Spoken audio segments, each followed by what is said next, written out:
Live TV, सच सबसे आगे। नमस्कार, आदाब। आप देख रहे हैं द लाइव टीवी। आपके साथ मैं मोहम्मद अफजल आलम। सत्य में जयते, जीत हमेशा सच्चाई की होती है। सच्चाई मुश्किल में पड़ सकती है पर हार नहीं सकती, ये तो आपने सुना होगा। आज हम सत्य में जयते पे ही बात करेंगे, जो पिछले लगातार 15-20 दिनों से जो मीडिया प्रोपेगेंडा फैला रहा है और एक कम्युनिटी के खिलाफ हाथ धो करके पड़ा हुआ है और बार बार उसकी झूठों का पर्दाफाश कर रही है हमारी देश के अलग अलग हिस्सों की पुलिस। और जो पुलिस जो काम कर रही है, जो अफवाहों को और जो झूठी खबरें हैं उसका पोल खोल रही है और बार बार मीडिया को मुंह तोड़ जवाब दे रही है, उसको दिल से सलाम। और आपको एक एक करके आज बताएंगे पूरी घटना और किस तरह से उद्धव ठाकरे सरकार ने गोदी मीडिया पर नकेल कसा है, ये भी बताएंगे। और कैसे एक लड़का झूठ और भ्रम फैलाता था कि लोग मस्जिद में छिपे हैं, अब पुलिस को परेशान करता था, वो भी पकड़ा गया। ये सब के बारे में एक एक करके बताएंगे आपको। लेकिन सबसे पहले चलते हैं यूपी के कौशाम्बी ज़िला, जहाँ पर वहाँ के ग्राम प्रधान ने ही पुलिस को ये सूचना दी कि हमारे मोहल्ले में, हमारे गांव में 1 दर्जन जमाती छिपे हैं, यहाँ आए हुए हैं। और पुलिस को झूठी और भ्रामक खबरें बताई। लेकिन जब पुलिस वहाँ पर तहकीकात करती है, छानबीन करती है, पहुँचती है, तो पता चलता ये है कि वहाँ पे वो तबलीगी जमात के नहीं बल्कि मजदूर थे। और जो मजदूर थे वो सभी हिंदू धर्म से ताल्लुक़ रखने वाले थे। आपको बताते हैं कि पूरा मामला क्या था। सैनी कोतवाली इलाके के चक सैयद रजा मानिकपुर गांव के प्रधान धारा सिंह को पुलिस को फर्जी सूचना देना भारी पड़ गया है। झूठी सूचना देने पर पुलिस ने ग्राम प्रधान के ऊपर मुकदमा दर्ज किया है। ग्राम प्रधान धारा सिंह ने कंट्रोल रूम में सूचना देकर बताया कि उनके गांव में स्कूल में 1 दर्जन जमाती बाहर से आकर छुपे हैं। और ये सभी कौन थे? जमाती नहीं थे बिल्कुल, बल्कि वो जो है मजदूर थे, जो दूसरे शहर से, जो दिल्ली से पलायन करके जा रहे थे। वो लोग उस जगह पे रुके हुए थे, उस विद्यालय में, उस जगह पर। और फिर जो है उसको पुलिस जब जाती है तो पता चलता वो हिंदू हैं और मजदूर हैं। और इसके मामले में कार्रवाई पुलिस जो है धर्म सिंह पर, जो वहाँ के ग्राम प्रधान थे, उनके ऊपर कार्रवाई भी की जाती है। तो इस तरह से झूठी खबरें फैलाई जा रही है। वहाँ के इंस्पेक्टर जो थाना कोतवाली के हैं, उनके बयान को सुनिए इस वीडियो को। सैनिक के मानिकपुर सैयद राजेपुर, इसमें यह सूचना मिली थी कि 12 लोग तबलीगी जमात के हैं। और जब इसकी जांच की गई तो यह पाया गया कि ग्राम प्रधान द्वारा भ्रामक और असत्य सूचना दी गई है। और 12 श्रमिक आए थे जो हिंदू थे और स्थानीय स्कूल में क्वारंटाइन किए गए थे। इस फर्जी सूचना देने के आरोप में स्थानीय ग्राम प्रधान के विरुद्ध मुकदमा पंजीकृत करके आवश्यक कार्रवाई की जा रही है। तो देखा आपने, इंस्पेक्टर साहब कह रहे हैं कि ये जो बातें थी ये झूठ थी, बल्कि वो जमाती नहीं, वो वहाँ पे कौन लोग थे? तो मजदूर थे। तो इसी तरीके से झूठी अफवाहें फैलाई जा रही हैं हर जगह पे। और वो भी मेन स्ट्रीम मीडिया भी इसको धड़ल्ले से चला रहा है। इस तरीके के न्यूज़ जहाँ पे आ रही है उसको हर किसी जो भी कोरोना पॉजिटिव मिल रहा है उसके आगे जमाती नाम जोड़ दे रही है। आपको लेके चलते हैं राजस्थान के झुंझुनू जिला। वहाँ पर भी एक ऐसा ही मामला आया। वहाँ पर एक लड़का पुलिस को ये सूचना देता है, बार बार 3 दिन से परेशान कर रहा था कि जमाती छिपे हैं और कुछ लोग मस्जिद में है। तो गांव में मुस्लिम मोहल्ले को बार बार वो टारगेट कर रहा था, जो झूठी थी। तो जब पुलिस जाके पहुंचती है, जांच करती, तो वहां पे ऐसा कुछ नजर नहीं आता। तो पुलिस ने उसको गिरफ्तार कर दिया है। जो था एएसआई है विजय सिंह ने बताया कि 3 दिनों से पुलिस थाने को फोन पर कभी मुसलमान के छिपने की तो कभी मस्जिद में नमाज होने, तो कभी गाँव में भीड़ होने की सूचना दे रहा था ये युवक। जब पुलिस मौके पर पहुंची तो सूचना गलत निकली। मामले की जांच की गई तो सामने आया कि फर्जी फोन करने वाला अनिल पात्र नाम था इस लड़के का, जो झूठी और फरेब बातें बता रहा था। तो सोचिए कि इस तरह की खबरें धड़ल्ले से चलाई जा रही हैं, बताई जा रही है और हमारी मीडिया उस पर हमको बता रही है। तो हमारी पुलिस जो काम कर रही है इस वक्त, पुलिस हर बार नकेल कस रही इस जैसे ऐसे लोगों पर और इनको सलाखों के पीछे डाल रही है। अब आपको मध्य प्रदेश के जिला खरगोन लिए चलते हैं, जहां पर रिपब्लिक भारत ने एक जीते जी इंसान को, नूर मोहम्मद नामक शख्स को मार दिया और ये कहा कि कोरोना वायरस से संक्रमित थे और ये बदतमीज, बेहुदे, बेशर्म जमाती ब्रिगेड के थे। और इनके साथ साथ उन्होंने ये भी कहा कि इनके परिवार के 8 लोगों को कोरोना पॉजिटिव पाया गया। सबसे पहले आप रिपब्लिक भारत के इस एंकर को सुनिए किस तरह से गला फाड़ फाड़ करके चीख और चिल्ला रही है और झूठी खबरें हम सबके पास पहुंचा रही है, परोस रही है। जो फेक न्यूज का सबसे बड़ा अड्डा रिपब्लिक भारत बना हुआ है। सुनिए इस वीडियो को। मध्य प्रदेश के खरगोन से कोरोना पॉजिटिव 8 नए मामले सामने आए हैं। तबलीगी जमात से जुड़े हुए हैं ये सभी 8 लोग। नूर मोहम्मद नाम का शख्स है जो कि विदेश से पहले दिल्ली पहुंचा। दिल्ली में उसने मरकज में हिस्सा लिया और इसके बाद वो खरगोन आ गया। लेकिन नूर मोहम्मद की तो 28 तारीख को मौत हो गई थी, लेकिन जो संक्रमण है वो उसके परिवार में ही फैलता गया और 8 लोग और पॉजिटिव अब तक नूर मोहम्मद के परिवार के आए हैं। तो देखा आपने इस वीडियो को किस तरह से एंकर्स गला फाड़ के चिल्ला रही है। अब आप खुद उस नूर मोहम्मद को सुनिए जो कह रहे हैं, क्या कह रहे हैं वो अपने बारे में। आप उनके इस वीडियो को सुनिए। तो नूर मोहम्मद बोल रहा हूँ मैं खरगोन। इस वक्त इंदौर के MRTB हॉस्पिटल के अंदर एडमिट हूँ और मेरी तबीयत बहुत बढ़िया है। स्टाफ वगैरह सब यहाँ खाना पीना बहुत अच्छा मिल रहा है। 24 तारीख को मैंने खरगोन में पुलिस में और हॉस्पिटल में इंफॉर्मेशन दे दी थी। 31 तारीख को मेरा टेस्ट गया, जो 4 तारीख को पॉजिटिव आया और मुझे इंदौर रेफ़र कर दिया गया। ये वीडियो इसलिए बनाना पड़ रही है कि कुछ लोगों ने जो है मुझे चैनल के अंदर मृत घोषित कर दिया है।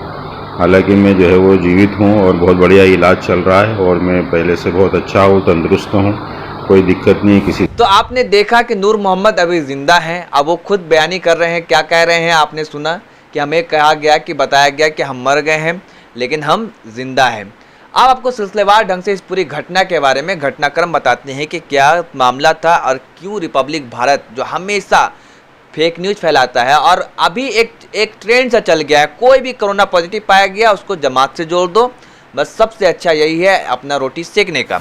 आपको बताते हैं जनवरी के अंत में जो अल्ट न्यूज ने जो इस पे रिपोर्ट किया है उसके हवाले से मैं बता रहा हूँ खबर। जनवरी के अंत में मोहम्मद और उनकी पत्नी जमात की मीटिंग में शामिल होने मुंबई गए थे। फरवरी के अंत में धार्मिक यात्रा के लिए दोनों लगभग 45 दिन के लिए दक्षिण अफ्रीका गए।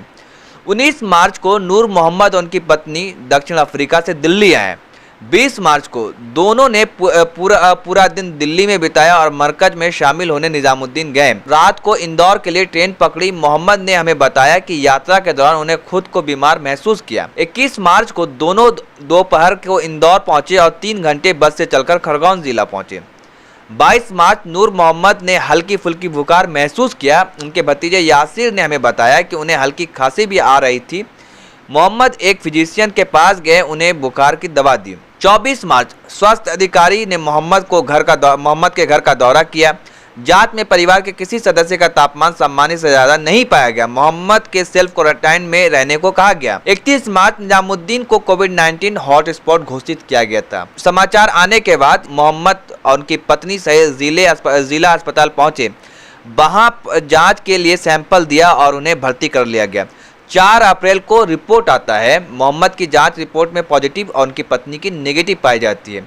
मोहम्मद को MRTB हॉस्पिटल इंदौर ट्रांसफ़र कर दिया गया। उसी दिन उनकी मां की स्ट्रोक के कारण मौत हो जाती है। 7 अप्रैल मोहम्मद की मां सहित परिवार के 7 सदस्य कोरोना पॉजिटिव पाए गए। 12 अप्रैल को नूर मोहम्मद की 2 बजे जांच रिपोर्ट नेगेटिव आने के बाद उन्हें MRTB हॉस्पिटल से डिस्चार्ज कर दिया गया। 13 अप्रैल उन्हें खुद को खरगोन जिला अस्पताल में खुद को क्वारंटाइन में रखा हुआ है। जिसको बताया जा रहा था कि वो मर चुका है, वो जिंदा है। तो किस तरह से ये रिपब्लिक भारत अफवाह फैलाता है और झूठ परोसता है। और सोचिए कि हर रोज इस तरीके से वो खबरें चलाता होगा। आप देखते होंगे किस तरह से इस चैनल पर न्यूज़ कम नौटंकी ज़्यादा होता है। तो यही सच्चाई है जो आज अल्ट न्यूज़ ने सामने लाया है और एक जीते जी इंसान को रिपब्लिक भारत ने मार दिया था। और हर रोज ये ऐसा झूठ फेक न्यूज़ चलाता रहता है। रिपब्लिक भारत ऐसा नहीं कि इसने आज पहली बार किया है। खुद को राष्ट्रवादी चैनल कहता है और सबसे आगे होने का दम भरता है, लेकिन सबसे आगे ये फेक न्यूज़ फैलाने में ज़रूर है। अब आपको बता दें कि नूर मोहम्मद के जो भतीजे हैं यासिर पठान ने इनके ऊपर मामला दर्ज कराया गया है। अपने चचा को जो बताया गया कि मृत्यु जो झूठी खबरें फैलाई गई थी उसके वजह से। तो ये रिपब्लिक भारत की सच्चाई है। और एक पार्टी का किस तरह से चमचागिरी करता है, चमचा वो किसी से छुपा हुआ नहीं है। और अब बात करते हैं एक और झूठी खबर की जो अंग्रेजी चैनल टाइम्स नाउ ने चलाया था महाराष्ट्र के एक मंत्री के बारे में कि उनकी बेटी कोरोना से पॉजिटिव पाई गई है, जबकि ये बात आई कि वो कोरोना से पॉजिटिव नहीं बल्कि नेगेटिव पाई गई थी। और महाराष्ट्र के गृह मंत्री अनिल देशमुख ने टाइम्स नाउ पर मामला दर्ज करने का आदेश दिया है। आपको पता होगा कि जिस प्रकार मुंबई के बांद्रा के इलाके में जो मामला घटी 14 अप्रैल को, उसके बाद 2 शख्स को गिरफ्तार किया गया था। एक तो एबीपी माझा के जो रिपोर्टर है राहुल कुलकर्णी को, हालांकि उनको अब बेल मिल गया है, छूट गए हैं वो, और विनय दुबे को। तो महाराष्ट्र की सरकार, उद्धव ठाकरे की सरकार जितनी मुस्तैद है और जितनी तेजी से फैसला ले रही है, और के जो गृह मंत्री है अनिल देशमुख जितनी मुस्तैदी से काम कर रहे हैं, अगर ठीक इसी तरह से हमारी सरकार भी काम करे तो शायद ये जो फेक न्यूज हर रोज और जमात के नाम पर अपना धंधा चला रहे हैं, इनकी अक्ल ठिकाने आ जाएगी। अब दरअसल मामला क्या था, मामला आपको बता देते हैं। महाराष्ट्र सरकार में मंत्री जितेंद्र अवध की बेटी को कोरोना वायरस पॉजिटिव पाए जाने की झूठी खबरें दिखाई थी। इसके लिए चैनल के खिलाफ कार्रवाई की जाएगी। महाराष्ट्र के पुलिस महानिदेशक को संबोधित पत्र में गृह मंत्री अनिल देशमुख ने कहा कि जितेंद्र अवध ने उन्हें चैनल द्वारा फर्जी समाचार प्रसारित किए जाने के संबंध में एक पत्र भेजा था। मंत्री ने कहा कि कानून के अनुसार एक मरीज का नाम लेना भी गलत है। उन्होंने कहा कि इसके अलावा महिला पीड़ित का नाम रखने की अनुमति नहीं है। इसके अलावा उनकी बेटी का टेस्ट रिपोर्ट नेगेटिव आने के बावजूद उसके कोरोना पॉजिटिव पाए जाने की फर्जी खबर चैनल ने प्रसारित किया था। तो यह एक गंभीर अपराध है, ये अनिल देशमुख ने कहा, जो वहाँ के महाराष्ट्र के गृह मंत्री है। तो आप सोच सकते हैं कि इस चैनल की कितनी क्रेडिबिलिटी है और कितनी विश्वसनीयता है कि हर रोज़ ये फेक न्यूज़ हमारे सामने परोस रहे हैं, और रोज़ हमारे जो देश के अलग अलग हिस्सों की पुलिस है, इनके झूठों को आईना दिखा रही है और पर्दाफाश कर रही है।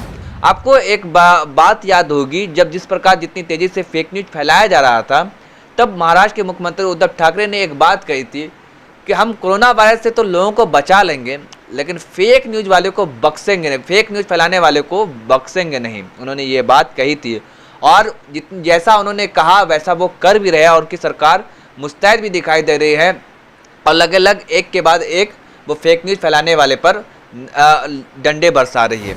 आपको पता होगा कि कपिल मिश्रा जो भाजपा के नेता है, मुंबई के बांद्रा का मामला आता है, वो भी ट्वीट करके फेक न्यूज़ फैलाते हैं, और ये कहते हैं 3 सवाल पूछते हैं कि इन लोगों के पास आखिर कोई सामान क्यों नहीं था, मस्जिद के पास से क्यों इकट्ठा हुए। संजय राउत जो राज्यसभा सांसद है शिवसेना के और एक बड़े वरिष्ठ नेता है और उद्धव ठाकरे के काफ़ी करीबी माने जाते हैं, उन्होंने कहा, मुंबई पुलिस को कहा कि इन पर FIR दर्ज किया जाए। तो बड़ी ही मुस्तैद और चुस्त नज़र आ रही है महाराष्ट्र सरकार, और तत्परता से काम ले रही है, और ये कहा जा रहा है कि गोदी मीडिया पे नकेल उद्धव ठाकरे सरकार जिस तरह से कर रही है, अगर ठीक हमारे देश के प्रधानमंत्री नरेंद्र मोदी भी इस तरह से कदम उठाए और गृह मंत्री अमित शाह कदम उठाए, तो ये एक दिन में सही हो जाएंगे। ये जो जितना नफरत फैला रहे हैं, समाज में जहर फैला रहे हैं, सांप्रदायिकरण कर रहे हैं, और हर खबर को धार्मिक एंगल से दिखा रहे हैं, तो इनके समझ में आ जाएगा और ये सही जगह पे आ जाएंगे वापस। लेकिन दरअसल बात यह है कि नाकामी को छुपाने के लिए जो साजिश रची जा रही है, जो मनगढ़ंत खबरें दिखा रहे हैं, वो कहीं ना कहीं सरकार का इसमें अहम रोल है। क्योंकि सरकार के सामने कितनी खबरें सामने आई, चाहे यूपी हो या फिर अरुणाचल प्रदेश, हर जगह की पुलिस खंडन कर रही है कि ये गलत खबर है, ये सही खबर नहीं है। हर इलाके से की पुलिस ट्वीट कर रिप्लाई कर ANI जो इतनी बड़ी एजेंसी है, न्यूज़ एजेंसी है, जो हर किसी को खबर देती है, वो झूठ परोसती है, झूठी खबर देती है, उसको ट्वीट कर पुलिस दिल्ली देश के अलग अलग हिस्सों की पुलिस खंडन करती है। तो अगर ऐसे ही पुलिस जिस तरह से मुंह पे चमाटा मार रही है इस गोदी मीडिया को, अगर देश की सरकार भी करने लगे और उद्धव ठाकरे के जैसे काम करने लगे इस नफरत फैलाने वाले पर, तो एक दिन में जो नफरत और जहर फैलाया जा रहा है वो ठीक हो सकता है। बशर्ते वो काम करने के लिए वो मादा चाहिए, वो हिम्मत चाहिए, वो नीयत साफ होनी चाहिए। धन्यवाद। लाइव टीवी, सच सबसे आगे।